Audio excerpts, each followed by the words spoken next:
நான் திரும்பவும் சொல்லுகிறேன், ஒத்த ஓட்டு முத்தையாவை பாருங்கள். திரும்ப திரும்ப சொல்லுகிறேன், ஒத்த ஓட்டு முத்தையாவை பார்க்க. திரும்பி பார்த்து விட்டும் சொல்லுகிறேன், ஒத்த ஓட்டு முத்தையாவை பாருங்கள், மறந்து விடாதீர்கள். உங்கள் இந்த ஒத்த ஓட்டு முத்தையாவை வெற்றி ஓட்டு முத்தையாவை மாற்ற வேண்டியது உங்களுடைய கடமை, உங்களுடைய பொறுப்பும்.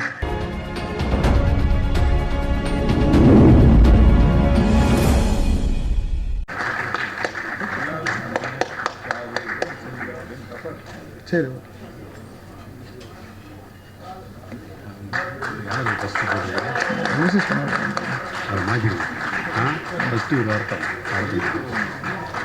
பயிற்சியாளர்கள்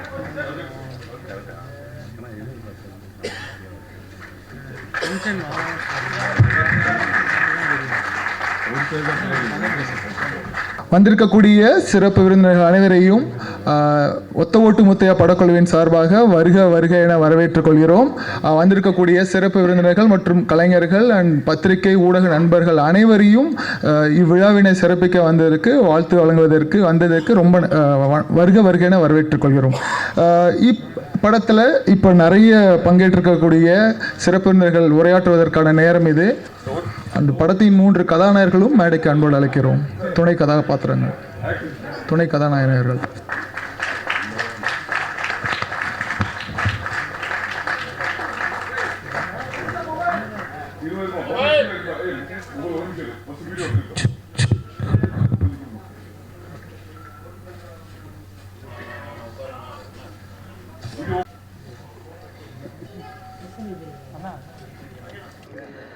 எல்லாருக்கும் வணக்கமுங்க. கொங்கு தமிழ் வணக்கமே ஒரு ஸ்பெஷல் வணக்கமாக தான் இருக்கும். அன்றைக்கி மேடையிலே வீட்டிற்கும் அத்துணை இளைஞர்களுக்கும் என்னுடைய வாழ்த்துக்கள். ஏன்னா இவங்க எல்லாருமே மனசால இன்னைக்கு வரைக்கும் இளைஞர்கள் தான். ஒத்த ஓட்டு முத்தையா தமிழ் ரசிகர்கள் அத்தனை பேரும் மொத்த ஓட்டையும் போட்டு இந்த படத்தை மாபெரும் வெற்றி அடைய செய்வார்கள். அது ட்ரெய்லர்லையும் தெரியுது, சாங்லையும் தெரியுது. இந்த படத்துடைய இயக்குனருக்கும் என்னுடைய அருமை அண்ணன் கவுண்டமணி அண்ணன் அவர்களுக்கும், என்னுடைய குருநாதர் கே பாக்யராஜ் அவர்களுக்கும், என்னுடைய வளர்ச்சியில் பங்கு பெற்று ஒவ்வொரு தரம் என்னை பாராட்டும் அண்ணன் பி வாசு அவர்களுக்கும் மற்றும் இந்த மேடையில் வீட்டிற்கும் அனைவருக்கும் என்னுடைய நன்றிகளை தெரிவித்துக் கொண்டு, இந்த திரைப்படம் நிச்சயமாக இந்த ஆண்டு மாபெரும் வெற்றி அடைய எல்லாம் வல்ல இறைவனை வேண்டி விடைபெறுகிறேன். நன்றி, வணக்கம். உருவை ஓசை படத்தில் பாத்திரங்கள் வருவேன். ராசாமணத்தில் சின்னத்தம்பி படங்கள்லாம் புடசலில் வேலை பார்த்தேன். இன்றைக்கி ஒத்த ஓட்டு முத்தையா படத்தில் அண்ணன் கவுண்டமணி என்ன கூட நடிச்சிருக்கேன். கடவுள்த்த வாழ்க்கை இந்த படம் மிகப்பெரிய வெற்றி பெற வாழ்த்துக்கள். இன்னைக்கு ரொம்பவே சந்தோஷமான மிகப்பெரிய நாள் எனக்கு. என் கூட நடித்த எல்லாருக்குமே சரி. ஒரு லெஜெண்டரி ஆக்டர் கவுண்டமணி சார் கூட ஸ்க்ரீன் ஸ்பேஸ் ஷேர் பண்ணுறது பெரிய பாக்கியம்னு நினைக்கிறேன் நான். அதுக்கு ஃபர்ஸ்ட் தேங்க்ஸ் கடவுளுக்கு தான். ரொம்பவே சந்தோஷமாக இருக்கேன். எத்தனை வாட்டி நான் கவுண்டமணி சாரோட காமெடி சீன்ஸ், அந்த கவுண்டர்ஸ், அதை நக்கலான சூப்பரான ஒரு ஃப்ளோவாக நம்ம ஃப்ரெண்ட்ஸ் கிட்ட எல்லாம் நான் பண்ணியிருக்கோம். ஸோ அவர் கூட பக்கத்தில் இருந்து அவர் கூட நடிச்சிருக்கேன்னா I'm really blessed. Thank you so much for giving this opportunity, great opportunity. Thanks to God. Thank you so much. எனக்கு ஒரு ஆக்சிடென்டலாக தான் இந்த ஒரு கேரக்டர் கிடச்சிது. இந்த கேரக்டர் ரொம்ப பேசப்பட வேண்டிய கேரக்டர். இன்றைக்கி எல்லோரும் பேசிக்கிட்டே இருக்கக்கூடிய ஒரு கேரக்டர் இது. நான் நிறைய வாட்டி இதில் டைரக்டர்கிட்ட சொல்லியிருப்பேன், டப்பிங் கரெக்ஷன் நான் நிறையா பண்ணியிருக்கேன் இந்த படத்தில். காரணம் என்னென்னா என்னுடைய கேரக்டர் அந்த மாதிரி. இந்த படம் மிகப்பெரிய வெற்றி அடைய வாழ்த்துக்கள். நன்றி. ஒத்த ஓட்டு முத்தையா படத்தினுடைய தயாரிப்பாளர் இன்னைக்கு காலையில் பார்த்துருப்பீங்க. ஒரு 25 ஃப்ளைட்டு கேன்சல். அதில் அவர் வந்த ஃப்ளைட்டு ஒன்று கேன்சல். அதனால் அவர் வர முடியல, ஆந்திவே வந்துகிட்டு இருக்காரு. இருந்தாலும் இணை தயாரிப்பாக இருந்து கூடவே இருந்து எல்லாத்தையும் வழி நடத்தி சென்ற லட்சுமி ராஜன் அவர்களுக்கும், இயக்குனர் ராஜகோபால் அவர்களுக்கும். அவர் எழுதி நிறைய படங்கள் நடிச்சிருக்கேன், ஆனால் அவர் டைரக்ட் பண்ணி 2-3 படங்கள் பண்ணார். அந்த 3 படத்துலையும் நான் இருக்கேன், அதோட இதுலேயும் இருக்கேங்கிறது மிகப்பெரிய சந்தோஷம். கவுண்டமணியனை பற்றி சொல்லணும்னா, அந்த ஒரே ஒரு சீன் பார்த்துருப்பீங்க அந்த ட்ரெய்லரில் வந்ததில், குபீர்னு அத்தனை பேர் சிரிச்சிங்க அந்த முடியை பற்றி சொன்ன ஒன்று. அது ஒன்று மட்டும் இல்லை, ஒரு பானை சோத்துக்கு ஒரு சோறு பதம்ங்கிற மாதிரி படம் பூரா இதே பஞ்சஸ் தான், ஒரு செகண்டும் எல்லாத்துக்கும். ஆனால் அவ்வளவு பெரிய சீனியர், அவ்வளோ பெரிய ஜாம்பவான், அவ்வளவு சாதனை படைச்சவர் ஒரு ஷாட் முடிச்சுட்டு வையாபுரி எப்படி நல்லா இருக்குல்ல இது அப்படின்னு அவர் கேட்கும்போது என் உடம்பு புல்லரிக்கும். இன்னும் ஒவ்வொரு ஷாட்லையும் அது நல்லா இருக்குல்ல, எப்படி ஓகே தானே இது, இல்லை வேறு ஏதாவது பேசுவோமா, வேறு ஏதாவது போடுவோமா அப்படின்னு விடாமல் ஒரு கவுண்டராக போட்டுக்கிட்டே இருப்பார்.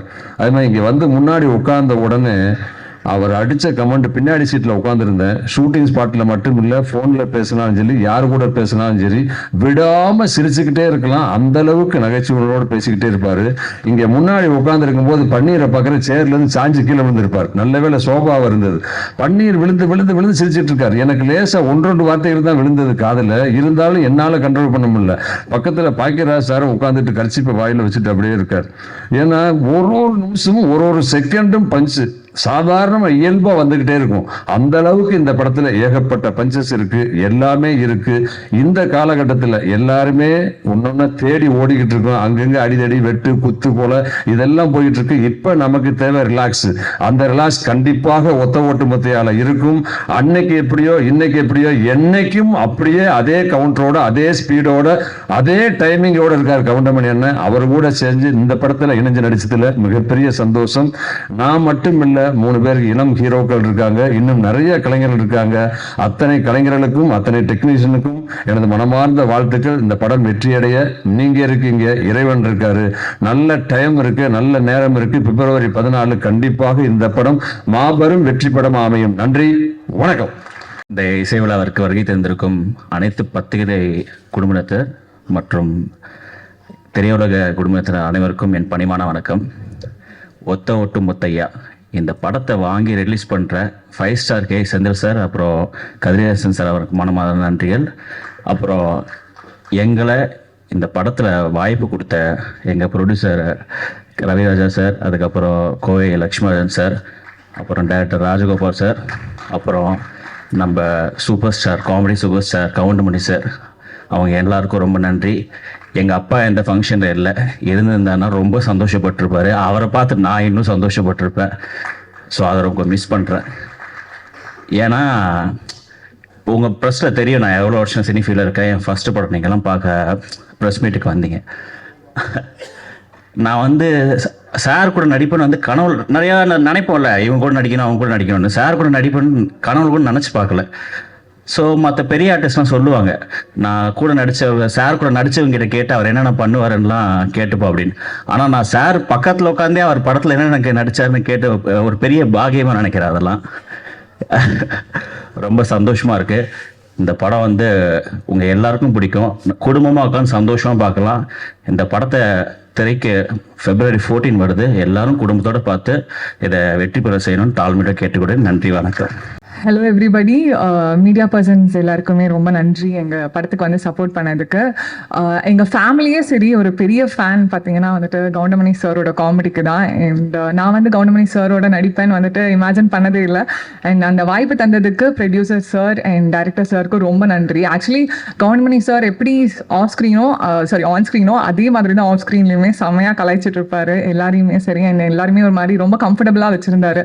என்னோட பேர் வந்து தன்யா. ஸோ அவர் வந்து என்கிட்ட வந்துட்டு என்ன உன் பேர் தனியாவா மிளகாத்தூளா அப்படின்னு சொல்லிட்டு கலாய்ச்சிட்டு இருப்பாரு. ஸோ அதெல்லாமே வந்துட்டு ரொம்ப ஃபன்னாக இருந்துச்சு. அண்ட் நார்மலாகவே என்னன்னு மட்டும் இல்லை, எங்கள் செட்டில் இருக்கிறவங்க எல்லாருமே ஹீரோஸ் அண்ட் ஹீரோயின்ஸ் எல்லாருமே வந்துட்டு கலாய்ச்சிட்டு இருப்பாரு. ஸோ அந்த மாதிரி ஒரு லெஜெண்டரி ஆக்டரோட ஆஃப் ஸ்க்ரீன்லேயுமே இவ்வளோ நல்லா இன்ட்ராக்ஷன் இருந்ததுக்கு I thank God. And thanks my parents and my friends for supporting me இவ்வளோ நாள்.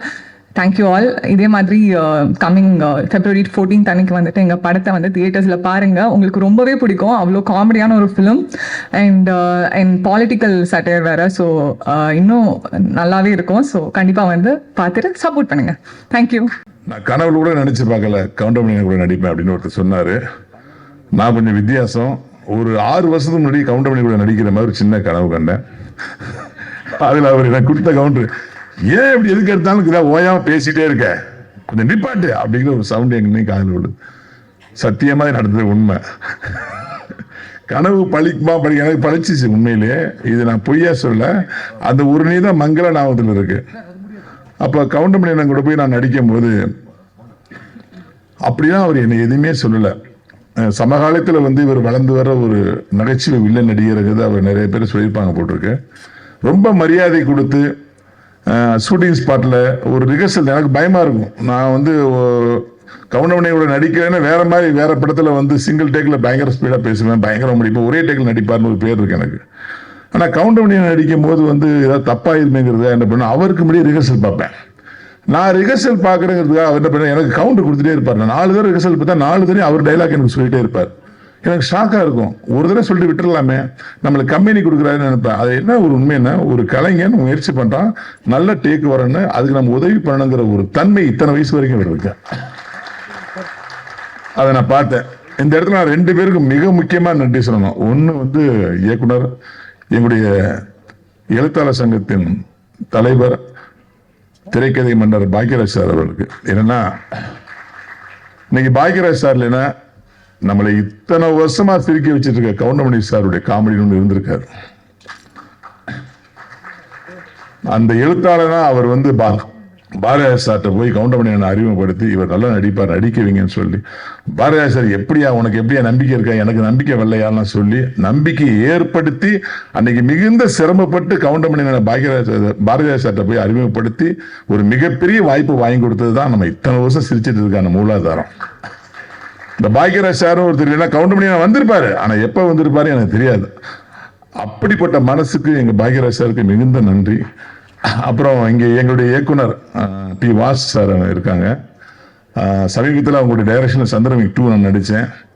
ஐயோ சார் டைரக்ஷனில் இத்தனை வருஷம் நடிக்காமல் போயிட்டேங்கிற ஏக்கத்தை வந்து கிரியேட் பண்ணார். அவ்வளவு எளிமையான டைரக்டர். ரஜினிகாந்த் சாரை வச்சு எல்லாரையும் வச்சு படம் பண்ணிட்டார்.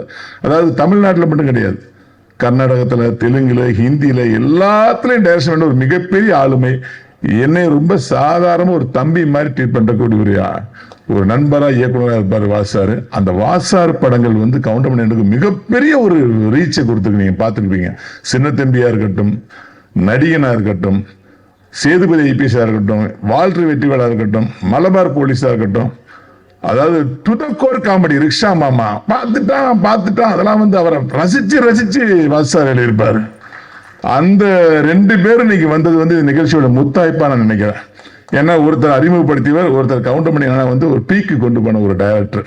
அது மண்ணெல்லாம் அந்த ஒத்தக்கட்டு கூலிங் சாட்டி போட்டு ரஜினி சார் வருவார் காமெடிலாம் தேட்டரில் போய், ஐயோ நான் மறக்கவே மாட்டேன். அந்த கவுண்டமணியோட நடிக்க பிறகு ஒரு பேரானந்தத்தில் இந்த படத்தில் அவங்க சொன்ன சம்பளத்தை நான் ஒத்துக்கிட்டேன். ஏன்னா ஆர்கியூமெண்ட்லாம் வந்தாங்க, பேசினாங்க, இதான் சம்பளம்னா இவ்வளவுதான் கொடுக்க முடியும் சார் அப்படின்னாங்க. நான் ஒண்ணுமே சொல்லல, உடனே ஓகே பண்ணேன். ராஜகோபால் சார் வந்து ஒரு மிக சிறந்த இயக்குனர், டைலாக் ரைட்டரா உங்களுக்கு தெரியும், ஒரு கதையாசிரியர் தெரியும், ஒரு காமெடிட்டராக தெரியும். ஆனால் ஒரு திட்டமிட்டு படம் பண்ற ஒரு டைரக்டர் நான் பார்த்தேன். எனக்கு வந்து ஒரு குறிப்பிட்ட நாள் சொன்னா, இத்தனை நாள்ல முடிச்சிருவேன் சார், இந்த பேமெண்ட்டுக்கு ஒத்துக்கினாரு. சார் 36 ஆர்டிஸ்ட் இருக்காங்க, இத்தனை நாள் எப்படி முடிய முடியும்? யாரும் 2 ஆர்டிஸ்ட் இல்லைனா கூட டேட் மாறிட்டே இருக்கேன் சார். நான் சார் இத்தனை நாளுக்குள்ள முடிச்சிருவேன் நம்புங்கன்னாரு. சொன்ன மாதிரி எனக்கு சொன்ன டேட்ல அப்படியே படத்தை முடிச்சார். இந்த இயக்குநர்கிட்ட திட்டமிடுதல என்ன நம்ம கத்துக்கணும். உண்மையிலே ராஜகோபால் சார் வந்து ஒரு டைரக்ஷன் பண்ணும்போது இவ்வளவு ஆர்டிஸ்ட் இருக்காங்க, ஒரு 10 ஆர்டிஸ்ட் இருந்தாவே டைரக்டருக்கு டென்ஷன் வந்துடும். இவங்களை எப்படி ஹேண்டில் பண்றது, எல்லாம் கேரம்ல உட்காந்துருப்பாங்க, அசம்பிள் பண்ண அப்படின்னு ரொம்ப ஈஸியா டேக்கிள் பண்ணுவாரு. யாருக்கு என்ன ஷாட்டோ அவங்கள மட்டும் கூப்பிடுங்க, மற்றவங்க டிஸ்டர்ப் பண்ணாங்க பாரு. ரொம்ப எளிமையா கோவமே படாம அப்படி அழகா இருப்பாரு. அவர் டைரக்ஷன்ல நடிச்சுட்டே இருக்கலாம்னு தோணும். சுதந்திரம் நிறைய கொடுப்பாரு. இந்த படத்துல வந்து இவ்வளவு தூரம் பாத்தீங்கல்ல, இன்றைய அரசியலை மிக தெளிவாக யார் மனசு புண்படாம புட்டு வச்சிருக்காரு. உங்க எல்லா கட்சிக்காரர்களும் இந்த அரசியல் பிடிக்கும். எல்லா கட்சிகளோட நல்ல விஷயங்களை அழகா சொல்லியிருக்காரு. இந்த படம் மிகப்பெரிய வெற்றி பெறும். இந்த படத்தை தயாரிச்ச ரவிராஜா அவர்கள் வந்து பிளேட் வர லேட்டா சொன்னாங்க. அவர் இந்த ஃபங்க்ஷனுக்கு மட்டும் இல்லை, இது வரைக்கும் நான் அவரை பார்த்ததே இல்லை. அவர் இடத்துல வந்து கோவை லட்சுமிராஜன் தான் இருந்து அந்த இடத்தை பூர்த்தி பண்ணாரு. ஒரு தயாரிப்பாளர் வந்து எவ்வளவு மெனக்கெட்டு ஒரு ப்ராஜெக்டை காப்பாற்றுவாரோ, எவ்வளவு சிக்கனமா பண்ணுவாரோ, அந்த சிக்கனத்தை அவர் உட்கார்ந்து பண்ணாரு. இணை தயாரிப்பாளர் சொல்லுவாங்க. என்னை பொறுத்த வரைக்கும் நான் பார்த்த தயாரிப்பாளரே அவரை தான் பார்க்குறேன். ரவிராஜா சாருக்கும் கோவை லட்சுமிராஜன் சாருக்கும் நன்றி. இந்த படத்தில் கேமராமேனா வந்து ஹெக்டேர் என்கிற காத்தாராயன் பணியாற்றி இருக்காங்க. அவர் கொடுக்கப்பட்ட சோர்ஸ் லைட்ஸ்லாம் ரொம்ப கம்மிங்க. ஆனால் பார்த்தீங்கன்னா எவ்வளோ தெளிவாக இருந்ததுன்னு. ரொம்ப கம்மியான ஒரு சோர்ஸ் கொடுத்தோம். அவைலபிள் லைட்ஸ் கொடுத்தோம். அவர் அவைலபிள் லைட்ஸை வச்சுட்டு அவர் வந்து பிரமாதமாக பண்ணியிருக்காரு. அப்படி மியூசிக் விபின் தாஸ் வந்து எல்லாமே இதற்கு தான் ஆசைப்பட்ட பாலகுமார படத்தில் உங்களுக்கு தெரியும். ஆனால் எனக்கு அவர் நடிகராக மலையாள படத்தில் மிஷன் 9 டேஸ்னு ஒரு படம் மேஜர் ரவி டைரக்ஷன் பண்ண மம்முட்டி சார் படத்தில் வந்து நான் வந்து கெம்பையான ஒரு கமிஷனர் கேரக்டர் பண்ணேன். அது வந்து மறைந்த பாரத பிரதமர் திரு ராஜீவ்காந்தி மரணத்தை பற்றிய படம். அந்த ராஜீவ்காந்தி அவர்களாக விபின் தாஸ் நடிச்சது அந்த படத்தில். அப்பேற்பட்ட கலைஞர் இன்னைக்கு தமிழ் சினிமாவில் அவர் இல்லாத படங்களே இல்லை. மிக எளிமையான மியூசிக் டைரக்டர்.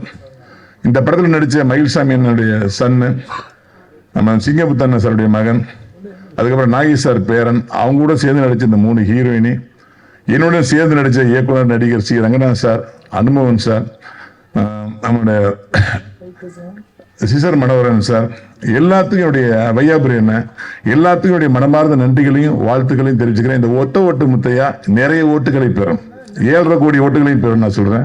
நன்றி, வாழ்த்துக்கள்.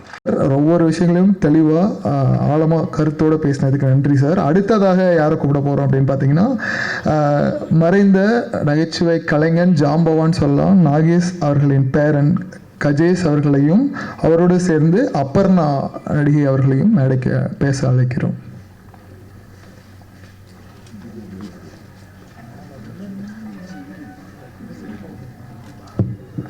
எல்லாருக்கும் வணக்கம். இந்த படத்தில் டைரக்டர் சாருக்கு ஒரு மிகப்பெரிய நன்றி சொல்லணும் நான்.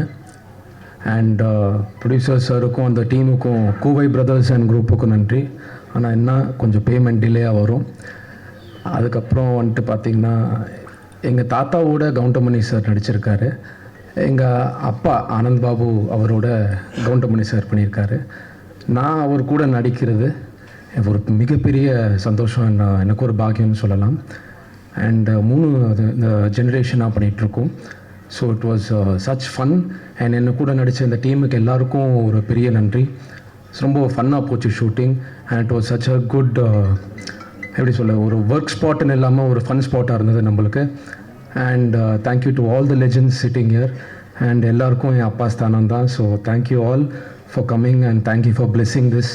And thank you Makkal, God bless this whole team and project. Thank you all for everything. Thank you. அனைவருக்கும் வணக்கம். இங்கே வந்து எங்களுடைய நிகழ்ச்சிக்கு சிறப்பு விருந்தினராக வந்துள்ள அனைவருக்கும், பத்திரிகை ஊடக நண்பர்கள் அனைவருக்கும் என்னுடைய வணக்கத்தையும் நன்றியும் தெரிவித்துக் கொள்கிறேன். சின்ன வயசில் வந்து கவுண்டமணி சாரோட நிறைய காமெடிஸை பார்த்து ரசிச்சிருக்கோம். நான் இவ்வளோ பெருசாக வளர்ந்து நான் அவர் கூட நடிப்பேன் அப்படிங்கிறது கொஞ்சம் கூட நினச்சி பார்க்காத ஒரு விஷயம். அந்த மாதிரி ஒரு விஷயத்தை எனக்கு ஏற்படுத்தி கொடுத்த இயக்குனர் ராஜகோபால் சாருக்கும் ப்ரொடியூசர் சாருக்கும் எல்லாருக்கும் என்னுடைய நன்றியை தெரிவித்துக் கொள்கிறேன். படம் ரொம்ப நல்லபடியாக வந்திருக்கு. கண்டிப்பாக எல்லாரும் எங்களுக்கு சப்போர்ட் கொடுங்க. நாங்கள்லாம் வளர்ந்து வரக்கூடிய கலைஞர்கள், எங்களுக்கு கண்டிப்பாக உங்களோட சப்போர்ட் இருக்கணும். அது மட்டும் இல்லாமல் இதில் வந்து இது ஒரு பெரிய க்ரூ. இவங்க எல்லாருக்கூடையும் சேர்ந்து நடித்தது எனக்கு ரொம்ப சந்தோஷம். ஒவ்வொரு நடிகர்கள்கிட்டேருந்தும் நான் நிறைய விஷயங்களை கற்றுக்கிட்டேன். அது இந்த ஒரு சந்தர்ப்பத்தை ஏற்படுத்தி கொடுத்த அனைவருக்கும் என்னுடைய நன்றியை தெரிவித்துக் கொள்கிறேன். நன்றி, வணக்கம். Thank you young talents. நான் சொன்ன மாதிரி கஜேஷ், உங்களுக்கும் பெரிய வாழ்த்துக்கள். அண்ட் அப்பர்ணா, அடுத்தடுத்த நிறைய படங்களில் உங்களை நாங்கள் பார்க்குறதுக்காக வெயிட் பண்ணிகிட்ருக்கோம். அடுத்து பேசுவதற்காக நடிகர், நிறைய படங்களில் ஒரு முகங்களை நம்ம பார்த்துட்டே இருக்கோம், நடிகர் கணேசன் அவர்களையும் பேச அழைக்கிறோம். நடிகர் கணேஷ் அவர்களையும் பேச.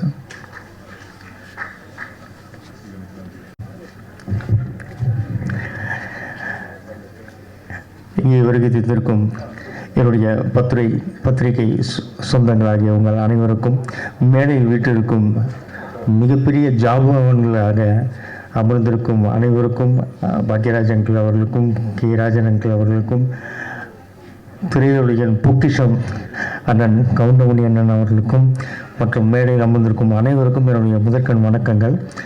இந்த படத்தில் நானும் ஒரு கேரக்டர் பண்ணியிருக்கேன். அதுவும் ஒரு பொக்கிஷத்தோடு நடிக்கிற ஒரு கேரக்டர் பண்ணியிருக்கேன். அது அண்ணனோட பண்ணது தான். அகில உலக சூப்பர் ஸ்டார் காமெடியில் வந்து அண்ணன் மட்டும்தான், எப்பவும் அண்ணன் மட்டும்தான். ஸோ அவரோடு நடித்ததில் எனக்கு ரொம்ப சந்தோஷம், மிக பெருமை. ஸோ இந்த படத்தில் எனக்கு வாய்ப்பளித்த திரு ராஜகோபால் அண்ணன் அவர்களுக்கும் இந்த படத்தில் நடித்த அனைத்து நடிகர்களுக்கும் என்னுடைய நன்றி கலந்த வணக்கத்தை தெரிவித்துக் கொள்கிறேன். இந்த படத்துக்கு உங்களோட சப்போர்ட் நிறைய வேணும். ஸோ இந்த படத்துக்காக நல்லா ப்ரமோட் பண்ணி வேறு லெவலில் நீங்கள் கொண்டு வருவீங்கன்னு எனக்கு இது நினைக்கிறேன். Thank you very much. எனக்கு பேச வாய்ப்பளித்த சகோதரர்களுக்கு நன்றிங்க.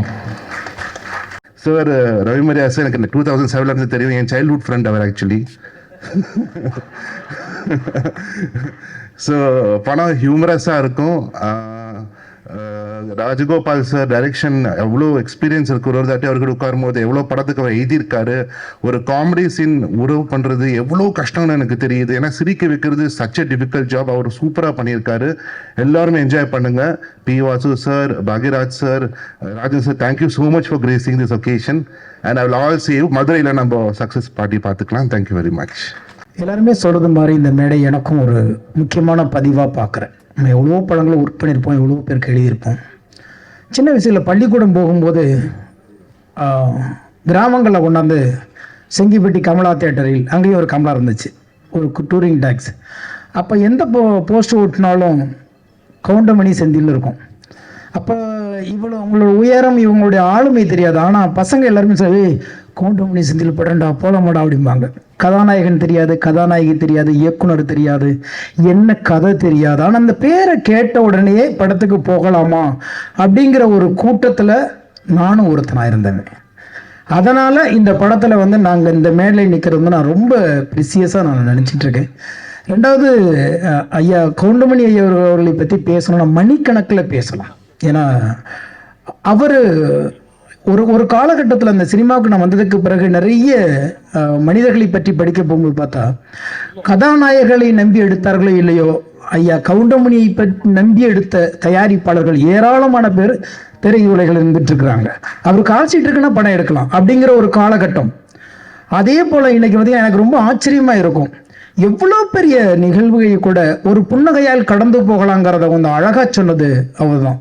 இன்னைக்கு உலகத்திலேயே மிகப்பெரிய சர்வாதிகாரியாக நினைக்கப்பட்ட ஹிட்லரையே ஒரு நகைச்சுவை நடிகன் தான் ஈஸியாக ஒரு கேளிக்கை சிரிப்பால் கடந்து போனோம். சார்லி சாப்ளின்ங்கிற ஒரு மிகப்பெரிய நடிகன்.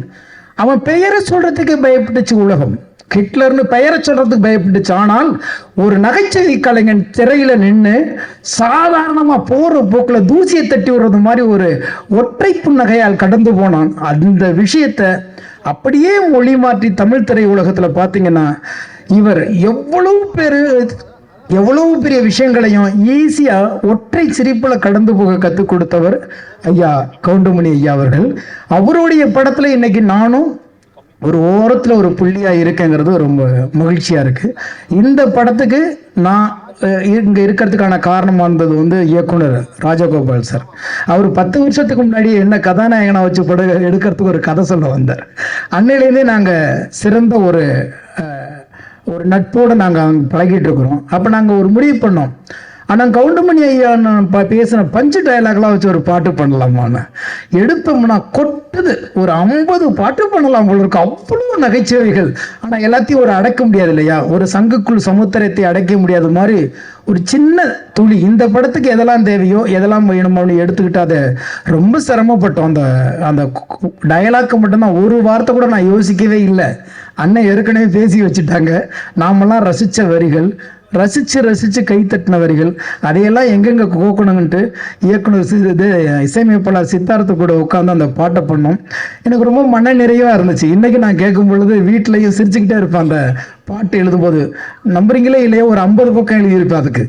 ஏன்னா அவ்வளோ டயலாக்லேருந்து எடுத்து கொஞ்சம் கொஞ்சமாக நாங்கள் சேகரித்து ஒரு அழகான ஒரு ரசனைக்குரிய ஒரு பாடலாக கொடுத்தோம். அதே மாதிரி ஒரு கமர்ஷியல் சாங், வழக்கமாக ஸ்னேகனாக ஒரு கமர்ஷியல் சாங் கொடுப்பாங்க, அப்படியே ஒரு முத்திரை குத்தி வச்சுருக்காங்க. அதனால் இந்த படத்தில் 2 பாட்டு எழுதியிருக்கிறேன். அதை மீறி இந்த 2 பாட்டு எழுதுறது படத்துக்கு நம்ம இந்த ஒரு பாடலாசிரியர் நிற்கிறதை விட கவுண்டமணி ஐயாவுடைய நான் சின்ன வயசில் பள்ளிக்கூடத்தில் ரசித்த ஒரு மகா கலைஞனுடைய ஒரு படத்தில் நானும் இருக்குங்கிறது ரொம்ப மகிழ்ச்சி. எனவே 1000 நடிகர்கள் வந்தாலும் அடுத்த தலைமுறை நடிகர்கள் அவர்களை ஓரங்கட்டி கொண்டு இருக்கிறார்கள்.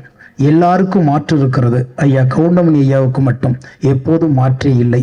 ஒரே ஒரு கவுண்டமணி தான், ஒரே ஒரு ஜாம்பவான் தான். ஏன்னா அவருடைய இடத்தை யாராலும் நிரப்ப முடியாது. ஏன்னு கேட்டிங்கன்னா அவர் திட்டினா மட்டும்தான் யாருக்கும் கோபம் வராது. அவரு கிண்டல் பண்ண மாதிரிதான் யாருக்கும் ஒரு மாதிரி அந்த சையா வராது. ஏன்னு கேட்டிங்கன்னா நேசிச்சிட்டோம். பிடிச்சவங்க எவ்வளவு சொன்னாலும் பிடிக்கும் இல்லையா நமக்கு. பிடிக்காதவங்க சிரிச்சா கூட நமக்கு பிடிக்காது, ஆனால் பிடிச்சவங்க முறைச்சா கூட பிடிக்கும் இல்லையா. அந்த மாதிரி எல்லாருக்கும் பிடித்த ஒரு கலைஞன், அவரை கொண்டாட வேண்டிய ஒரு காலகட்டத்தில் நின்றுகிட்டு இருக்கிறோம். இந்த மேடையை பார்க்கும் போதெல்லாம் எல்லாமே ஒரு ரெட்ரோ காலம் திருமணது மாதிரியே இருக்கு. நம்ம விசில் அடிச்சுக்கிட்டு டூரிங் டாஸ்ல படம் பார்க்கும்போது யாரையெல்லாம் ஆகாய மாதிரி அண்ணாந்து பார்த்தோம், அவ்வளோ ஜாம்பவான்கள் இருக்கிறாங்க. அந்த மேடையில் எனக்கு ஒரு நாற்காலி கிடைத்ததற்காக தயாரிப்பாளர், இயக்குனர், இசையமைப்பாளர், என் கூட சேர்ந்து எழுதின அன்பு தம்பி மோகன்ராஜ் எல்லாருக்குமே நன்றி கூறி விடைபெறுகிறேன். நன்றி, வணக்கம். கவுண்டமணி அவர்கள் முதல் நாடகங்கள் நடிக்கிற போது அவரை நான் நாடக நடிப்பை பார்த்து ரசித்தவன். கலைவாணர் அரங்கம், பழைய கலைவாணர் அரங்கம் கட்டிடத்தில், அண்ணாமலை மன்றத்தில் மற்றும் உள்ள நாடக மேடைகள் எல்லாம் அன்றைக்கு நாடகங்கள், அவருடைய நாடகம் தொடர்ந்து நடக்கும். அவருடைய பாடி லாங்குவேஜ், டயலாக் டெலிவரி நாடக உலகில் அவ்வளோ ஒரு பெரிய புரட்சியை உண்டாக்கியது. அதற்கு பின்னாலே அவர் நான் 16 வயதினிலே பார்த்தேன். ஒரு அற்புதமான கற்பனையாளர், மக்களை மகிழ்விக்கின்ற ஒரு புண்ணியமான காரியத்தை செய்த ஒரு அற்புதமான மாமனிதர். ஒரு முறை நானு ஐசரி வேலன் கருங்கல் பாளையம், ஈரோடு கருங்கல் பாளையம் போனோம். ராத்திரி 11 மணி. அங்க கவுண்டமணி கிணத்திலிருந்து மீனை புதுசா பிடிச்சி, அங்க இருக்கிற ரசிகர்கள், அவருடைய ரசிகர்கள் மீனை ராத்திரி 11 மணிக்கு பிடிச்சி வறுத்து அப்ப சாப்பிட கொடுத்தா அந்த நேரத்தில் போயிட்டோம். அந்த விருந்தில் நாங்களும் பங்கு கொண்டோம். நான் சில நாட்கள் தான் அவரை சந்தித்திருக்கிறேன், ஆனால் அத்தனையும் பொன்னான நாட்கள். கவுண்டமணி அவர்கள் தமிழ் திரையுலகில் நடிகராக வந்த பிறகு இந்த தமிழ் திரையுலகம் பொற்காலமாக இருந்தது. ப்ரொடியூசர்ஸுக்கெல்லாம் ஒரு பொற்காலம். அதே சமயம் பாக்யராஜ் அவர்கள், டைரக்டர் வாசு அவர்களாம் ஒரு பீரியட், ஒரு காலத்தை தன்னகத்தை அடக்கி வைத்திருந்தார்கள். திரையுலகம் அவர்கள் கையிலே இருந்தது. தயாரிப்பாளர்கள் மகிழ்ச்சியாக இருந்தார்கள். என் அருமை தம்பி ஸ்நேகன் சொன்னதை போலே படத்தை பேரை பார்த்து போஸ்டர்ல கவுண்டமணியை பார்த்தா அந்த படம் பார்க்காம மக்கள் இருக்க மாட்டார்கள். கவுண்டமணிக்காக ஓடிய படங்கள் ஏராளம். அவரை நம்பி எந்த பொழுதும் கெட்டு போனதில்லை. காலம் தவறாத படப்பிடிப்புக்கு வந்து நடித்து கொடுத்து ப்ரொடியூசரை காப்பாற்றியவர். தம்பி ராஜகோபால் இயக்கி இருக்கிறார். அவர் ஒரு நல்ல நகைச்சுவை எழுத்தாளர். பல படங்களுக்கு பேர் இல்லாமலே நகைச்சுவை எழுதி கொடுத்தவர். அவர் இன்றைக்கு இந்த படத்தை இயக்கி அத்தனை கற்பனையும் கொட்டி பிரமாதமா பண்ணியிருக்கார். ஒத்த ஓட்டு முத்தையா. இந்த முத்தையா ஒத்த ஓட்டு வாங்குறானே இல்லையோ, ஒட்டுமொத்த தமிழர்களின் உள்ளத்தை கவருவான். ஒட்டுமொத்த தமிழர்களின் நோட்டும் இந்த ஓட்டுக்கு வரும். படம் பார்ப்பார்கள். ஏனால் மக்கள் ரொம்ப அழுத்தமா இருக்காங்க, மன அழுத்தம் அதிகம். இப்படிப்பட்ட நல்ல நகைச்சுவை படங்கள் வேண்டும் என்று விரும்புகிறார்கள். இப்ப பல படம் ஃபெயிலியர் ஆகுது, சில படம் வெற்றி பெறுது. அதை பார்த்தீங்கன்னா புதுமை, பல பெரிய படங்கள் ஃபெயிலியர் ஆகி சின்ன படம் வெற்றி பெறுது. சின்ன படம் ரப்பர் பந்துன்னு ஒரு பேர் சொன்னேன், டாடா, குட் நைட், நிறைய படங்கள். அப்போ நம்முடைய என்றைக்கும் evergreen comedy king of king நம்முடைய கவுண்டமணி படம் இன்றைக்கு மிகப்பெரிய வெற்றியை பெறும். ஒரு காலம் பூரா அவர் எல்லா வீட்டிலே இருந்தார். கொரோனா காலத்தில் மக்கள் வீட்டை விட்டு வெளியே போகாத போது அந்த டிவியை திறந்து வீடியோ போட்டு கவுண்டமணி படங்கள் தான் அந்த குடும்பத்தை எல்லாம் காப்பாற்றி மக்களை மகிழ்வித்தது. ஆக எல்லா காலமும் அவர் வாழ்கிற காலம் வரை மக்களை மகிழ்த்து கொண்டிருப்பார். அவர் காலத்திற்கு பிறகும் இந்த சினிமா உலகிலே அவர் செய்த சாதனைகள் நிலைத்திருக்கும்.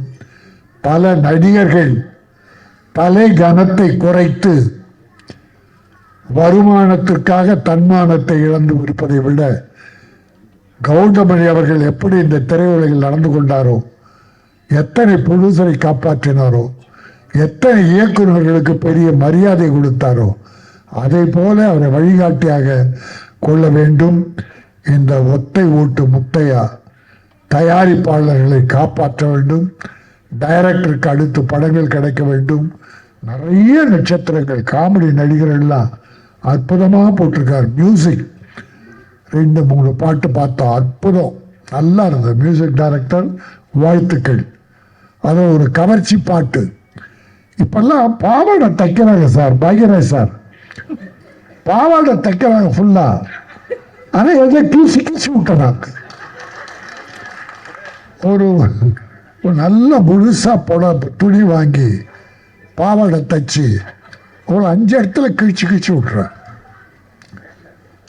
அந்த பாவாடை துணி மட்டும் தெரிய மாட்டேங்குது. நன்றி, வணக்கம்.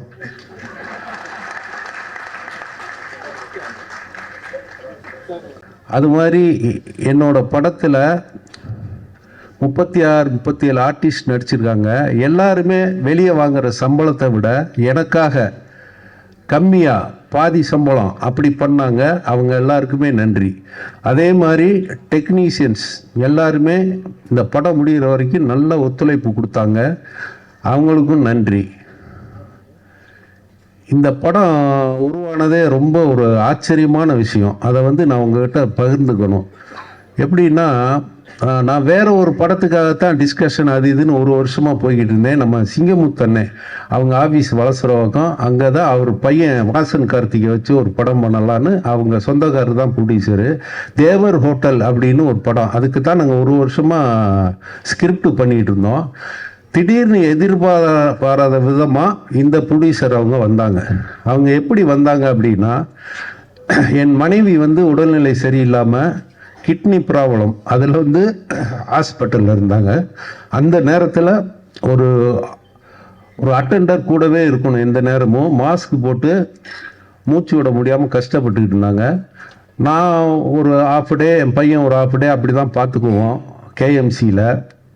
அந்த நேரத்தில் பழனியில் என்னோட அக்கா மகன், அவனுக்கு ஃப்ரெண்டு நம்ம கோவை லட்சுமிராஜன் அவர்கள், அவர் மூலமாக அவர் சினிமா பண்ணணும்னு ரொம்ப நாள் ஆசை. அவருக்கு பெங்களூர் நம்ம main producer Raviraja sir friend. இப்போ ஒரு நாள் இந்த கொரோனா டைமில் நான் ஸ்கிரிப்டெல்லாம் பண்ணிவிட்டு வீட்டில் ஒரு யூடியூப் சேனல் ஆரம்பித்து வீட்லேயே எல்லாம் பண்ணியிருந்தேன்.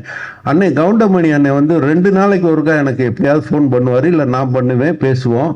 என்னப்பா இப்படி மாதக்கணக்கில் சிறையில் அடைச்ச மாதிரி அடைச்சி போட்டாங்க, கொரோனாங்கிறாங்க, நீ என்ன பண்ணுற, எப்படி உனக்கு பொழுது போகுதுன்னு அண்ணே என்னை கேட்டார். அப்போ நான் சொன்னேன், அண்ணே டைமை வேஸ்ட் பண்ணக்கூடாதுன்ட்டு ஒரு 2 ஸ்கிரிப்ட் பண்ணி வச்சுருக்கேண்ணே, கொரோனா முடிஞ்சோன்னு தான் அது போய் ப்ரொடியூசர்கிட்ட கதை சொல்லணும் அப்படின்னு.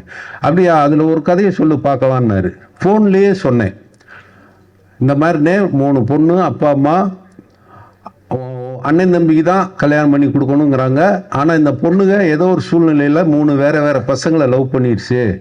அவங்க கல்யாணம் பண்ணாங்களா பண்ணலையா, நீங்கள் பண்ணி கொடுத்தீங்களா இல்லையா, நீங்கன்னு சொல்லலை, அந்த அப்பா கேரக்டர் பண்ணி கொடுத்தாரா இல்லையா அப்படின்றது ஒரு கதை அப்படின்னு சொன்னேன். ஏப்பா நல்லா இருக்கேப்பா, ஃபேமிலியெல்லாம் பார்க்குற மாதிரி இருக்கு, இது நான் பண்ணலாமே அப்படின்னாரு.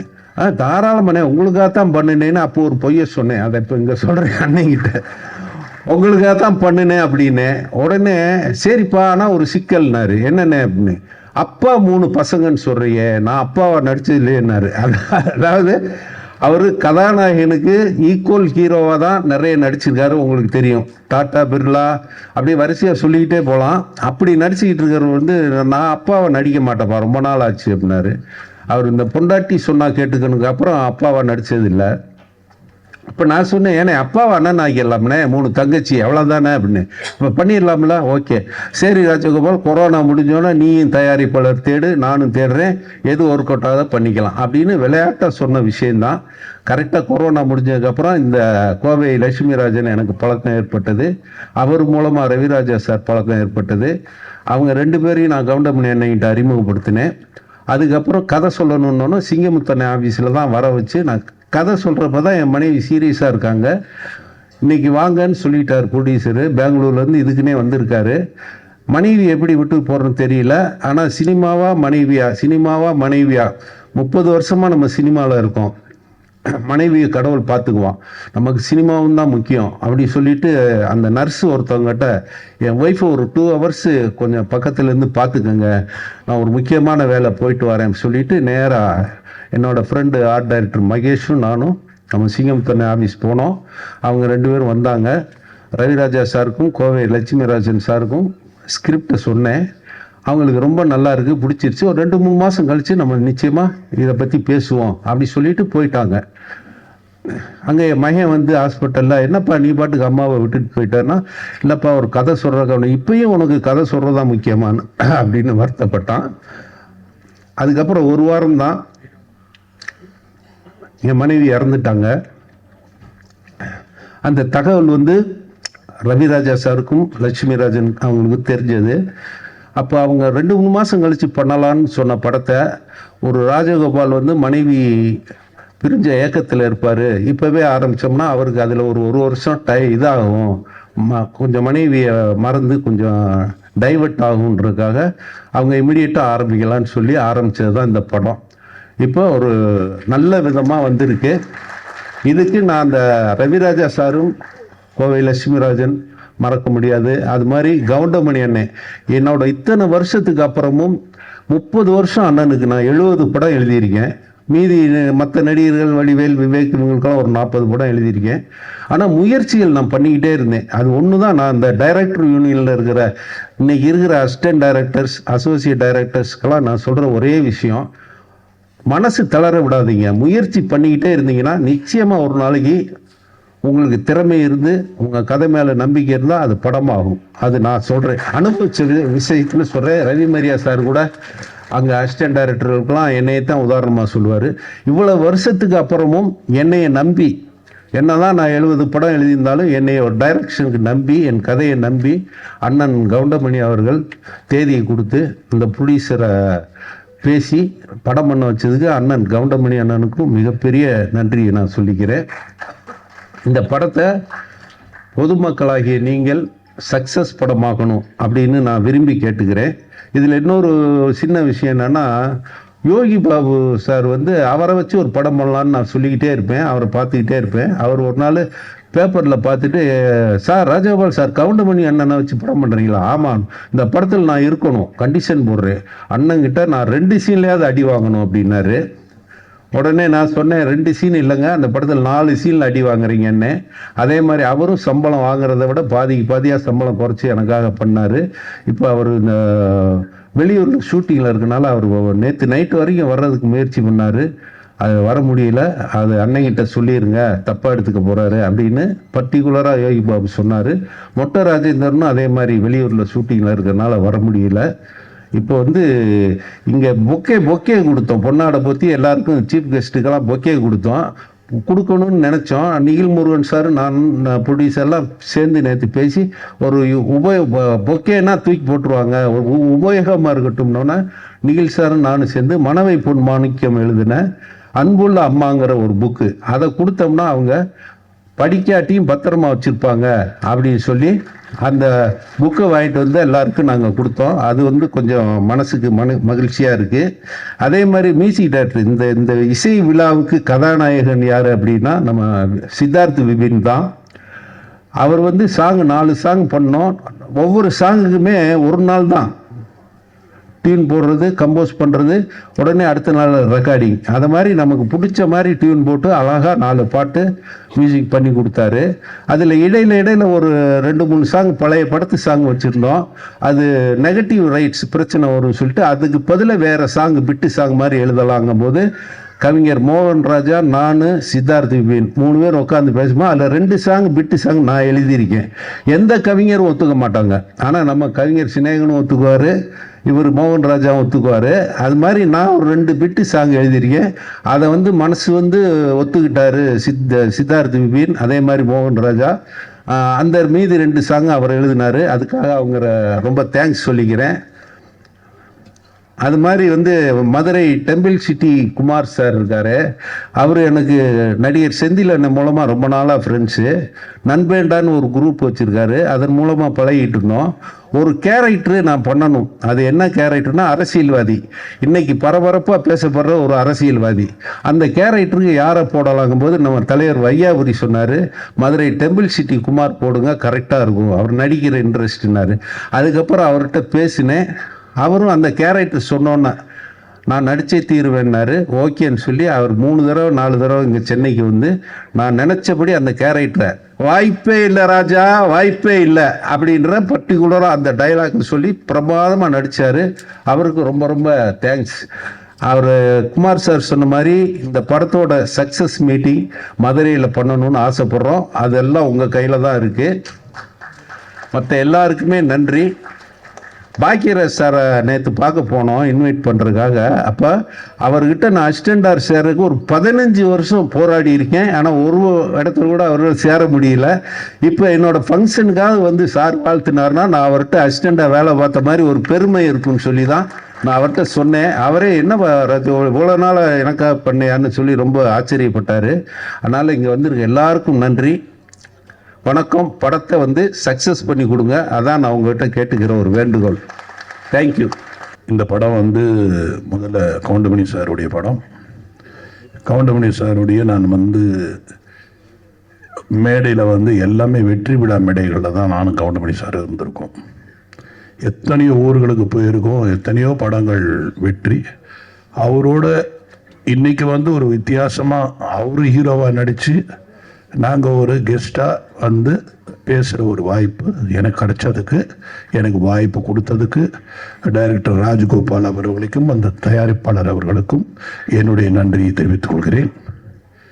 முதலில் கவுண்டமணி சாரை வச்சு படம் எடுத்த தயாரிப்பாளர்களுக்கு என்னுடைய மிகப்பெரிய நன்றியை நான் தெரிவித்துக் கொள்கிறேன். இந்த மாதிரி ஒரு காலகட்டத்தில் கவுண்டமணி சார் மேலே நம்பிக்கை வச்சு அவருடைய காமெடி என்றைக்குமே நிற்கும் அப்படின்ற நம்பிக்கையோட ப்ரொடியூசர் எடுத்திருக்காரு. அதே மாதிரி டைரக்டர் வெரி ஹிலேரியஸ் டைரக்டர். அவர் எத்தனையோ படங்களுக்கு ட்ராக்ஸ் எழுதி கொடுத்துருக்காரு. பல காமெடியன்ஸ்க்கு அவர் ஒரு அப்லிஃப்டாக இருந்தவர் தான் ராஜகோபால் அவர்கள். ஸோ அந்த மாதிரி ஒரு அருமையான டீம். இங்கே இருக்கிற அத்தனை ஆர்டிஸ்டில் எல்லாருமே என் படத்தில் நடித்தவங்க தான். அதனால் அவங்கள பற்றி நான் எதுவும் பேசுகிறதுக்கு நேரம் இல்லை. ரெண்டாவது டைரக்டர் ஏற்கனவே சொன்னார், இந்த படத்தோட டைரக்டர் இந்த மாதிரி 12:30 மணி வரைக்கும் தான் டைமுன்னு. ஆனால் அவரே ஒரு 15 நிமிஷம் பேசிட்டார். ஸோ இதுக்கப்புறம் பாக்யராஜ் சார் பேசணும். அதனால் எனக்கு என்ன ஏன்னா கவுண்டமணி சாரை பற்றி பேசணும்னா நிறைய இருக்குது, என்கிட்ட நிறையா இருக்குது. ஒரு விஷயம் கவுண்டமணி சாரை பற்றி சொல்லணுன்னா அவருக்கு மேனேஜர் கிடையாதுங்க, அவருக்கு டிரைவர் கிடையாது, அவர்கிட்ட டைரி கிடையாது. டேட்டு சொல்லிட்டா போதும், மனசில் வச்சுப்பாரு டேட்டை. இந்த டேட்டு இவங்களது, இந்த டேட் அவங்களது, அந்த டேட் இவங்களது அப்படின்னு மனசுலேயே டேட்டை வச்சு அவரே வண்டி ஓட்டிட்டு வருவார். அவருக்கு டிரைவர் கிடையாது. இதை மாதிரி ஒரு அருமையான வசதியான ப்ரொடியூசர்ஸுக்கு மிகவும் எளிமையான ஒரு நடிகர் தமிழ் இண்டஸ்ட்ரியில் இன்னொருத்தர் இருப்பாரான்னு என்னால் சொல்ல முடியாது. அப்படிப்பட்ட பர்ஃபெக்ட் ஆக்டர் எனக்கு இன்னொன்று எத்தனை பேருக்கு தெரியும், ஒருவேளை அது கரெக்டாக கூட இருக்கலாம், தப்பாகவும் இருக்கலாம். அதிக படங்கள் கவுண்டமணி சார் நடித்தது என் படம் தான் நான் நினைக்கிறேன். அவரே சொல்லுவார், 24 படத்துக்கு மேலே நடிச்சிருக்காரு என் படத்தில்.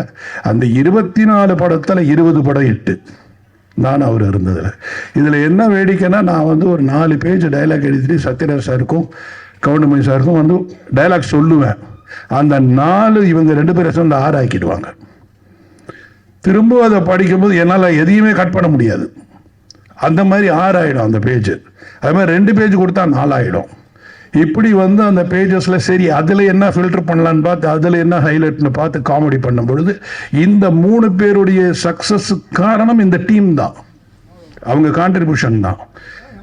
அதாவது எல்லா படத்துலையுமே ஒரு கான்ட்ரிபியூஷன்றது ஆர்டிஸ்ட் கிட்ட இருந்து இருக்குன்னா அது ரொம்ப ரேர்.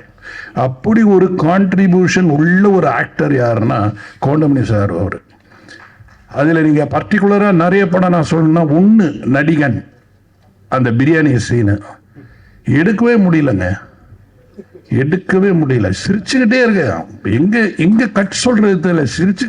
சிரிச்சு நான் மேக்ஸிமம் இவங்களுக்கு வந்து ஒரே பிளாக்கில் வச்சுட்டு திருப்பி க்ளோஸ்னு கட் பண்ணி திருப்பி அந்த டைலாக் எடுக்க பயமாக இருக்கும். ஏன்னா அந்த மாதிரி ஒரு காமெடி எத்தனை தடவை எடுத்தாலும் சிரிப்பாங்க. அதே மாதிரி இளையராஜா சார் வந்து ரீரிகார்டிங்கில் வந்து இப்படி ஒரு அவர் சிரிப்பாருன்னா யாரும் நம்ப மாட்டீங்க, அவ்வளோ ரசிப்பார் காமெடியை. அவர் வந்து கவுண்டமணி சாரோட மிகப்பெரிய ரசிகர். ஏன்னா என்னுடைய படத்திலேயே நான் வந்து இளையராஜா சார் சிரிச்சு பார்த்துருக்கேன். அதாவது அவர் மியூசிக் போடுறதுக்கு முன்னாடி ரீல் பார்ப்பார், அந்த ரீலில் அப்படி சிரிப்பார் கவுண்டமணி சாரை பார்த்து. அந்த மாதிரி ஒரு அவருடைய மனசு. சிவாஜி சார், நமக்கெல்லாம் ரொம்ப பாக்கியம்டா, இந்த மாதிரி நடிகன்லாம் நம்ம அவர் யாரோடலாம் நடிச்சிருக்காரு, நாகேஷ் சாரோட, சந்திரபாபுட எல்லாரோடையும் நடித்தவர். அவர் வந்து இந்த அவருடைய ஜென்ரேஷனில் இந்த 2வது அவருடைய மகன் பிரபு அவரோட நடிக்கக்கூடிய ஒரு நடிகரை பார்க்கும் பொழுது கவுண்டமணி அருமையாக பண்ணுறாரியா, அருமையான காமெடியா. ஸோ மிகப்பெரிய நடிகர்களுக்கு எல்லாருமே வந்து கவுண்டமணி அவர்கள் வந்து ரசிகர், அவங்க ரசிகர்கள், அவங்களுக்கே ரசிகர். அப்படி ஒரு இடத்தை பிடித்தவர் தான் கவுண்டமணி சார். நிறைய அவரை பற்றி சொல்லணும், ஆனால் எங்களுக்கு நேரம் கிடையாது. பாக்யராஜ் சார் சொல்கிறாரு, இந்த மாதிரி நம்ம நிறைய சொல்லணும்னு நினச்சோம், ஆனால் நமக்கு வந்து 2 நிமிஷம் 3 நிமிஷம் தான் கொடுத்துருக்காங்க. அதுக்கேற்ற மாதிரி மேக்ஸிமம் எவ்வளோ சீக்கிரம் நான் முடிக்கிறேனோ முடிச்சாதான் அவர் பேச முடியும். இன்னும் நிறைய சொல்லலாம். இந்த படத்தோட இசை ரொம்ப நல்லா இருந்தது, ரொம்ப ரசித்தேன் சார் உங்கள் மியூசிக்கை. அண்ட் ஃபோட்டோகிராஃபி ரொம்ப நல்லா இருந்தது. எல்லாமே இதில் உழைச்ச கலைஞர்கள் அத்தனை பேரும் பிரமாதமாக ஒர்க் பண்ணியிருக்காங்க. இதில் பியூட்டி என்னன்னா, நல்ல ஃப்ரேம் பண்ணி எல்லா நல்ல பில்லர்ஸ் போட்டிருக்காங்க. கவுண்டமணி சாரை சுற்றி நல்ல பில்லர்ஸ், எல்லாமே ஸ்ட்ராங் பில்லர்ஸ் போட்டதால இந்த படம் கண்டிப்பாக வந்து ஒரு வெற்றி அடைகின்றது. ஒரு சாதாரண ஒரு ஆடியன்ஸாக நான் சொல்கிறேன், டைரக்டாக கூட சொல்கிறேன், ஆடியன்ஸாக சொல்கிறேன். எனக்கே அந்த சாங்ஸ் பார்க்கும்போதும் அந்த ட்ரெய்லர் பார்க்கும்போது ரொம்ப இன்ட்ரெஸ்டிங்காக இருந்தது. அதனால் அவருடைய பஞ்சஸ் இருக்கும். ஏன்னா ஒரு ஆக்டர் நடித்தாலே அவங்கள ஒரு வழி பண்ணிடுவார் அவர். அப்போ கிட்டத்தட்ட 36 ஆர்டிஸ்ட் அவர் என்ன பண்ணியிருப்பாருன்னு யோசிக்கிறேன் நான். விட்டுருக்க மாட்டார், எல்லாரையும் ஒரு விற்பனை. அதே மாதிரி மன்னனில் வந்து அந்த உண்ணாவிரத சீன்லாம் எடுக்க முடியல. இப்போ கூட பார்த்தீங்கன்னா ரஜினி சார் வந்து அப்படி திரும்பி தான் சிரிச்சுட்டு இருப்பார். ஓகேல கூட 9 டேக்கு. இதை விட பெரிய வேடிக்கை என்னன்னா, ஆர்டிஸ்ட் சிரிச்சா பரவாயில்ல, கேமராமேன் சிரிப்பார், அவர் கை ஆடும். அப்பெல்லாம் மானிட்டர் கிடையாது, இந்த கைவராடி என்னையா இவங்க சார் ஐ கான்ட் கண்ட்ரோல் அப்படின்னு அசோக்குமார், அவருக்கே தமிழ் தெரியாது. இது தெரிஞ்சு ஒரு பாடி லாங்குவேஜை போய் சிரிக்க ஆரம்பிச்சிருக்காரு. ஏன்னா what you'd understand, no he is very funny, he is doing all fun இப்படின்னு பேசுவார் அவர். ஸோ எல்லாரையுமே மொழி தெரியாதவனையும் சிரிக்க வைக்கிற ஒரு நடிகர் யாருன்னா அது வந்து கவுண்டமணி அவர்கள். ஸோ அப்படிப்பட்ட ஒரு அருமையான நடிகர் நமக்கு கிடைச்சதெல்லாம் ரொம்ப பாக்கியம். இந்த படம் மிகப்பெரிய வெற்றி அடையணும். இது வெற்றி அடைஞ்சாதான் இது போல படங்கள் இன்னும் நிறைய வரும். ஏன்னா இது வந்து எல்லாமே இருக்கு, அதாவது அத்தனை ஐட்டம் இருக்குதுல. படம் வந்து அழகாகவும் இருக்கு, பியூட்டிஃபுல்லாக இருக்கு, ரொம்ப எக்ஸ்ட்ராடினரியாக சில விஷயங்கள், அதாவது கண்ணுக்கு வந்து கலர்ஃபுல்லாக இருக்குன்றதுல அதுவும் இருக்குது. அதனால் ஏன்னா ராஜன் சார் சொன்ன மாதிரி கட் பண்ணி போட்டிருக்காங்கன்னாங்களே, அந்த மாதிரி நிறைய கட் இருக்குதுல. ஸோ எல்லா விதமும் அமைஞ்சதால் இது கமர்ஷியலாக ஹிட் ஆகும்னு நினைக்கிறேன். இந்த டீமுக்கு என்னுடைய வாழ்த்துக்கள். நன்றி, வணக்கம். நிக்கில் ரொம்ப சிறந்து எடுத்துக்கிற நிறைய பேர் எல்லாத்துக்குமே என்னுடைய பணிவான வணக்கத்தை தெரிவிச்சுக்கிறேன். இதில் முதல்ல மியூசிக் அப்படிங்கும்போது சித்தார்த் அவர்கள் பாட்டு ரொம்ப நல்லா பண்ணியிருக்காரு. ஸோ அதனால் அவருக்கு முதல்ல பாராட்டு தெரிவிச்சுக்கிறேன். அதே மாதிரி டெக்னிக் எல்லாமே ஒரு பெரிய பட்ஜெட் படம், பெரிய படம்னு சொல்லுவாங்க. இந்த படத்துக்கு மேலே நீ பெரிய பட்ஜெட்டில் படம் வந்து பெரிய ஆர்டிஸ்ட் பட்ஜெட்டில் வரதுக்கு சான்ஸ் இல்லை. அந்த அளவுக்கு எல்லா ஆர்டிஸ்ட்டுமே அதில் தான் ராஜகோபால் அவர்களுடைய அவருக்கு எவ்வளோ தூரம் அவர் மரியாதை கொடுத்து, அவர் எவ்வளோ சர்வீஸுக்கு வந்து மரியாதை கொடுத்து எல்லாருமே பண்ணியிருக்காங்க அப்படிங்கிறத வந்து தெரிஞ்சுக்க முடியுது. அவர்கிட்ட மாற்றுறதுக்கு முயற்சி பண்ணேன்னு சொன்னார். எப்படியோ தெரியல, மிஸ் ஆயிடுச்சு. பட் பரவாயில்ல, அவர் வந்து சந்திச்சதில் அவர் காமெடி எந்த அளவுக்கு சென்ஸோடு எழுதுவார் இப்போ இவங்க எல்லோரும் பேசும்போது நான் தெரிஞ்சுக்கிட்டேன். ஸோ அவருக்கும் மொத்த டீமுக்கும் அட்வான்ஸ் என்னுடைய வாழ்த்துக்களை வந்து தெரிவிச்சுக்கிறேன். ஏன்னா அந்த கடைசியில் உணர்ந்து விடும்போது எப்போ லைட் ஆஃப் பண்ணிடுவாங்களோ, எப்போ இது பண்ணிடுவாங்களோ அப்படின்னு சொல்லிட்டு அந்த ஒரு டென்ஷனே இருக்கும். இருந்தாலும் ராஜன் சார் என்னை பற்றி பேசும்போது நல்லா அவர் சொன்னார், கவனிச்சது போகிற அவர் இந்த பாவாடியை. ஆனால் கடைசியில் சொல்லும்போது பாக்யராஜ் சார்னு சொல்லிட்டு என்ன எடுத்துக்கிட்டாரு பாருங்க. இது பல தடவை நான் கவனிச்சிருக்கேன். எல்லாரும் அந்த மேட்டுக்கு போவார், போயிட்டு கடைசியில் பாக்யராஜ்னு என்ன கொண்டு. ஸோ இந்த படத்தில் மணி அவர்களை பற்றி சொல்கிறதுக்கு மணியான ஒரே ஒரு விஷயம், நிறைய விஷயம் சொல்லலாம். இந்த யுகத்தில் சொல்லுவாங்க இல்லையா, இப்போ கலியுகத்தில் இருந்துட்டு இருக்கோம், இதுக்கு முன்னால் 3 யுகம் அப்படின்னு சொல்லுவாங்க. இந்த கிரேதா யுகம், இந்த யுகம், ஒரு 3 யுகம் இருக்குன்னு சொல்லுவாங்க. என்னை பொறுத்த வரைக்கும் இந்த கலியுகத்துக்கு நடுவுலையே வந்து கவுண்டமணி யுகம் அப்படின்னு சொல்லி ஒரு சினிமாவில், அந்த யுகத்தை யாருனாலையும் மறக்க முடியாது, தவிர்க்க முடியாது. அந்த அளவுக்கு மணி அவர்கள் ஒரு சினிமாவில் வந்து இவ்வளோ வந்து சாதிச்சார். எனக்கு எல்லாமே அந்த 92 சீல் நான் உட்காந்துருக்கும்போது மணி மெல்ல வருவார், வந்துன்னு என்ன ஒரு கொடுப்பாரு, என்ன ராஜன் அப்படின்னு, வாங்க மணி அப்படின்னு உட்காந்து அப்படி பார்ப்பார். அங்கே வந்து இந்த ஜோசியம் பலன் உங்கள் எதிர்காலம் அப்படின்னு சொல்லிட்டு புக்கு இருக்கு. உடனே மணி எடுத்துட்டு, ராஜன் எனக்கு கொஞ்சம் பாருங்களேன் அப்படின்னு. இது நான் வாங்கின புக்கு இல்லைங்க, கோபாலகிருஷ்ணன் ரூம்மேட் அவன் வாங்கின புக்கு. இருந்தாலும் உங்களுக்கு படி தெரியுமில்ல, பாருங்களேன், கையை பார்த்துக்கிட்டு இதை பார்த்துக்கிட்டு என்ன இருக்க சொல்லுங்களேன் அப்படின்னு சொல்லுவோம். எனக்காக காமெடியாக இருக்கும். ஏன்னா நமக்கும் ஒன்றும் அதை பற்றி ஒரு பெரிய இன்ட்ரெஸ்ட் இல்லை. ஆனால் ஒரு புஸ்தகம் இருக்குன்னு சொன்னோடனே காமிப்பா, அப்புறம் பார்த்துட்டு படிச்சுக்கிட்டு, இல்லை கண்டிப்பாக வந்துடுவீங்க மணி, என்னெல்லாம் வந்துடுவீங்க அப்படின்னு சொல்லிட்டு. ஏன்னா ஒரு மனுஷனுக்கு ஹோப் கொடுக்கறது ரொம்ப முக்கியம் இல்லையா, அதை வந்து சொல்லிட்டு இருப்பேன். அதே மாதிரி எங்கள் டைரக்டர்கிட்ட மிகப்பெரிய போராட்டம் பண்ணி அந்த ரயிலில் மணி தான் நடிக்கணும் அப்படிங்கிறதுக்கு எத்தனை நாளாக வந்து அது ஒரு பெரிய ஸ்ட்ரகிளிங் ஆகி, அப்புறம் நைட்டில் வந்து அவரும் டெய்லி கேட்டுக்கிட்டு இருப்பார். பாலகுருணன் நான் எல்லாமே பயங்கர போராட்டம். அதுக்கப்புறம் நைட்டு 12:30 மணிக்கு எங்கள் டைரக்டர் ஓகே சொன்னதுக்கப்புறம் 12:30 மணிக்கு வந்து எல்டாம்ஸ் வாசலில் அந்த படிக்கட்டில் உட்காந்துருக்காரு மணி, வெயிட்டிங் எனக்காக. என்ன ராஜன் என்னாச்சு, வாங்க அப்படின்னு சொல்லிட்டு, என்ன சொல்லுங்க வாங்க சொல்கிறேன் வாங்கன்னு அப்படியே ஆலயமன் கோயிலுக்கு கூப்பிட்டு வந்து, அப்புறம் நானே எங்கள் கற்பூரமெல்லாம் வாங்கிட்டு வந்தேன். இதை முதல்ல கொளுத்தி சாமி கும்பிடுங்க மணி அப்படின்னு சொல்லிட்டு ஓகே ஆயிடுச்சு அப்படின்னு. ஆனால் அந்நேரத்து கோயிலெலாம் பூட்டி தான் இருக்குது, இருந்தாலும் அது கற்பூரத்து கொளுத்தி இது பெரிய லைஃபுக்கு ஒரு பெரிய இதாக இருக்கும் அப்படிங்கிற மாதிரி சொல்லி கும்பிடுங்க அப்படின்னு சொல்லிச்சேன். இதெல்லாம் இன்னும் அப்படியே மைண்ட் நின்றுருக்கு. அதே மாதிரி சுதாகருக்கு ஒரு டைலாக் எழுதினேன். ஏன்னா ஃபஸ்ட்டு ஹீரோவை நடிக்கிறான் ரயிலில். ஸோ முதல்ல அவன் பேசுகிற வார்த்தை வந்து ஒரு நல்ல வார்த்தையை ஒழுகணுமே அப்படின்னு சொல்லிட்டு அந்த ரயிலில் டைலாக் எழுதும்போது அப்படி ரொம்ப யோசிச்சு, அது வந்து பழனியில் தான் ராத்திரி 12:30 மணி உட்காந்துட்டு அவன் ஹேர் கட் பண்ணிகிட்டே பாட்டு கட்டுற ஆள், ஹேர் கட் பண்ணிகிட்டே வந்து அவன் பாடணும் அப்படிங்கும்போது ரொம்ப யோசிச்சு நல்ல வார்த்தையாக இருக்கணும்னு சொல்லிட்டு, எல்லாருக்கும் நேரம் வரும் தெரிஞ்சுக்கோ, அது நல்லவருக்கே நிலைச்சிருக்கோ புரிஞ்சுக்கோ, கல்லாருக்கும் செல்வம் வரும் தெரிஞ்சுக்கோ, அதை காப்பாற்றத்தான் புத்தி இருக்கணும் புரிஞ்சுக்கோ அப்படின்னு சொல்லி சுதா இருக்கிறதுன்னு அதை அப்படியே கவுண்டர் பண்ணிக்கு தான் கரெக்டாக போடணும். நல்லவராகவும் இருந்திருக்காரு, வல்லவராகவும் இருந்திருக்காரு. அதே மாதிரி கிடைச்ச ஒரு சந்தர்ப்பத்தை எப்படி காப்பாற்றிக்கணும் அப்படிங்கிறதுக்கு பாருங்க, அதில் பயங்கர கண்ணு கருத்துமாக இருப்பார். நான் இப்போ கூட சொக்கத்தங்க டைமில் கூட ஷூட்டிங்கில் பார்த்தா இந்த செந்தில் இருக்கானே, செந்தில் வந்து அவனுக்கு நம்பியாரன் கூட நடிக்க ஒரு சான்ஸ் கிடைச்சோடனே டெய்லி ஒரு தடவை அழுதுருவான். ஷூட்டிங்கில் ஷாட்டுக்கு வாடான்னு சொல்லி கூப்பிட்டா உடனே அழுதுருவான். நான் நம்பியாரன் கூட எல்லாம் நடிப்பேன் அப்படின்னு சொல்லிட்டு.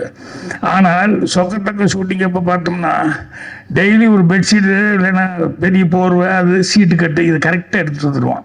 வந்து இறங்கும் போதே ஸ்பாட்டில் அவனுக்கு ஒரு 3-4 பேர் வச்சுருப்பாங்க. எங்கே ஒரு ஓரமாக என் கண்ணில் கட்டினா நான் திட்டுவேன் அப்படின்னு சொல்லிட்டு எங்கே ஒரு ஓரமாக போய் வந்தோடனே அதில் உட்காந்துருவாங்க. நான் திட்டுவேன், என்னடா இப்படி பண்ணுறேன்னு, பழக்கமாகி போச்சுன்னு என்னென்ன பண்ணுறது அப்படிமா. ஆனால் கவுண்டமணி வந்து உட்கார்ந்ததுலேருந்து இன்னைக்கு என்ன சீனு, என்ன டைலாக்கு அப்படின்ட்டு, எப்பா அவர் எழுதுறது பழக்கம் இல்லை, இருந்தாலும் கேட்டுருங்கப்பா, கொஞ்சம் முதல்ல இருந்தால் நானும் கொஞ்சம் அசை போட்டு இருந்தால் கரெக்டாக இருக்க மாட்டேன் அப்படின்னு. எனக்கு ஒரு பெரிய கெட்ட பழக்கம் என்னென்னா அந்த நேரத்தில் தான் சொல்லுவேன் ஷார்ட்டை வச்சுட்டு. இது சிவாச்சாரிட்டே நான் அனுபவப்பட்டு திட்டு வாங்கியிருக்கேன். கவுண்டமணி சொல்லி சரி விடு, அவருக்கு டைலாக் வராது, அந்த நேரத்தில் சொல்லும்போது பண்ணிக்கலாம் அப்படிமா. ஸோ அந்த கிடைக்கிற நேரத்தில் கூட அந்த டைலாக் எவ்வளோ தூரம் இம்ப்ரூவைஸ் பண்ண முடியுமோ, எந்த அளவுக்கு அதை வந்து நம்மளால் அதில் ஏதாவது புதுசாக ஏதாவது செய்ய முடியுமா அப்படின்னு சொல்லிட்டு அவ்வளவு கடுமையாக வந்து உழைச்சிக்கிட்டு இருந்தார்.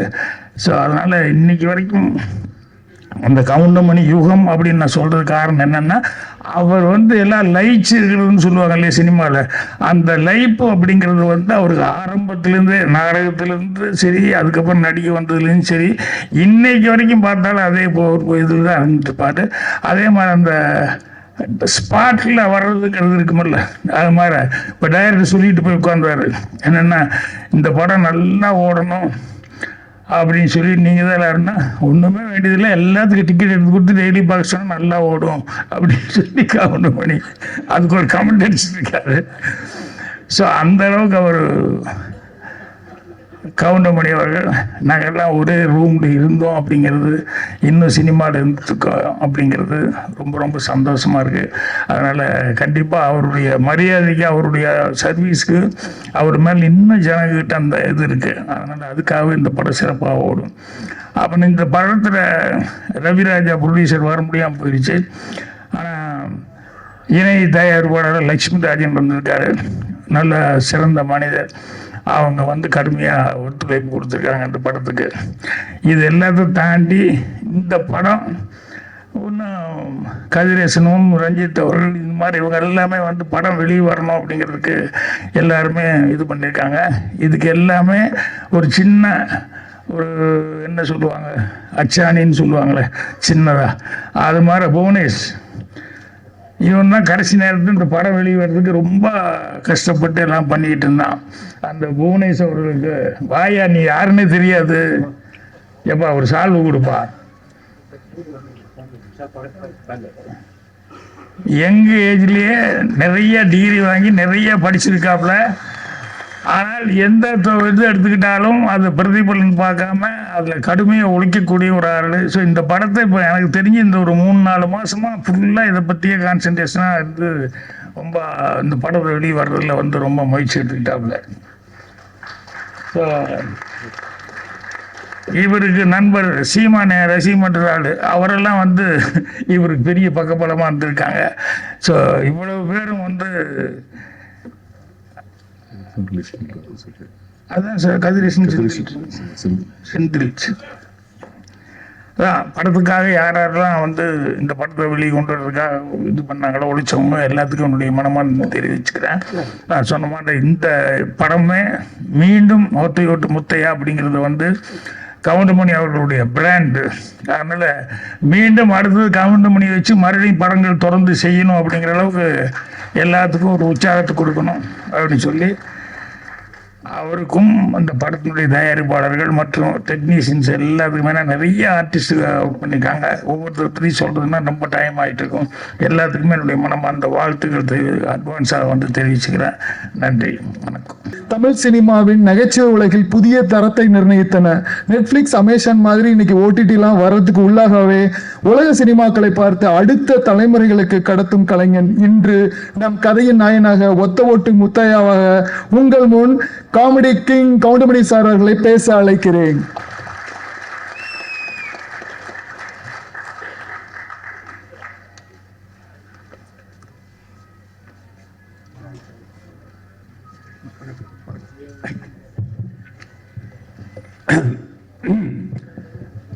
என்ன பேசுறதுன்னு தான் தெரியல. எல்லாரும் பேசிட்டாங்க, நீ நான் என்னத்தை பேசுறது? எல்லாம் ஒத்த ஒட்டு முத்தையா படத்தை பற்றி தான் பேசியிருக்காங்க. நான் அவ்வளோ நேரம் பேச வேண்டியது, டைமும் ஆகிடுச்சு. ஓரளவு நிம்மதியாக இந்த படத்தினுடைய தயாரிப்பாளர் ரவிராஜா அவர்கள் சிறந்த முறையிலே தயாரித்திருக்கிறார். ஒத்த ஒட்டு முத்தையா குடும்பத்தோடு பார்க்க வேண்டிய படம், பாருங்கள். அதற்கு இணை தயாரிப்பாளராக கோவை ராஜன் அவர்கள் உழைத்திருக்கிறார், அவருக்கும் ஒரு நன்றி. அடுத்தபடியாக இந்த 5 star distributor and producer Senthil அவர்களுக்கும் என்னுடைய மனமார்ந்த நன்றியை தெரிவித்துக் கொள்கிறேன். அடுத்தபடியாக டைரக்டர் பி. வாசு அவர்கள் உடைய படத்திலே சொன்னார், 24 படத்தில் நான் நடிச்சிருக்கேன், அத்தனை படமும் வெற்றி. அவருக்கும் என்னுடைய நன்றியை தெரிவித்துக் கொள்கிறேன். பாக்கியராஜ் அவர்களுடைய ரூம்மெண்ட், அவரை பற்றி நான் சொல்ல வேண்டியதில்லை, மிகப்பெரிய டைரக்டர், அவருக்கும் என்னுடைய நன்றியை தெரிவித்துக் கொள்கிறேன்.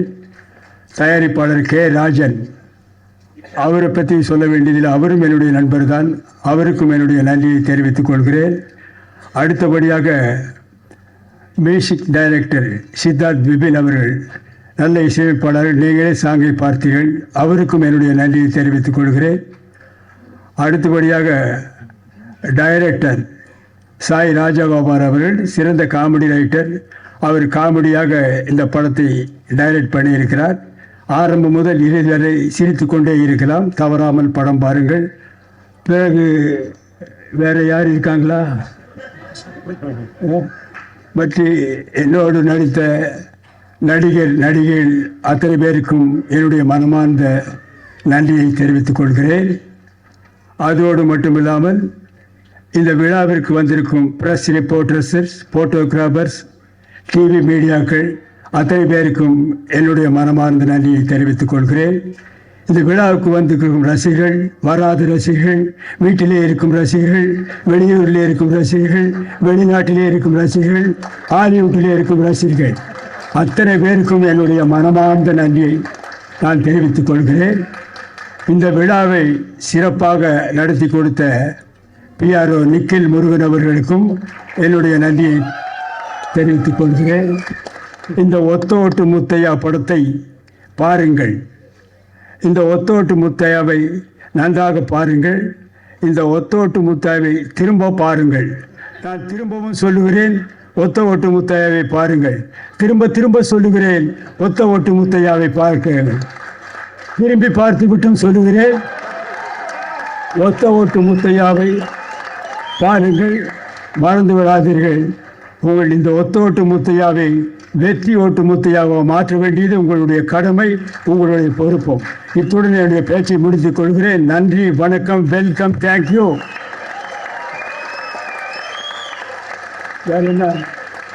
வேற என்ன பேசணும்? ஏதாவது முடிச்சதா?